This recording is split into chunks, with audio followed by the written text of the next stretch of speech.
So this morning I've been digging in here and I found this really cool old cow chain with 2 tags, number 48. Pretty cool, huh? And then I got a couple bullets from this morning as well. 3 .58 caliber 3 ringers. One pulled, the other 2 were dropped. You can tell it's pulled by the way it's got the ring around the top here. But that's really not what I wanted to show you, even though that is super cool and that's a good day for me. Let's walk over to the hole that I just dug, and I have not cleared the dirt off of this item yet, so let's go check it out.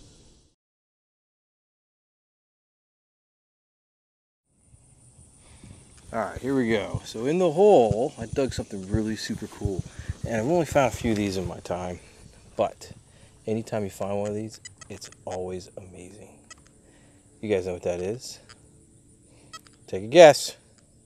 Some of you Civil War experts out there, you probably know what it is. Let's clear some of the dirt off. This is going to be a knapsack hook from the American Civil War.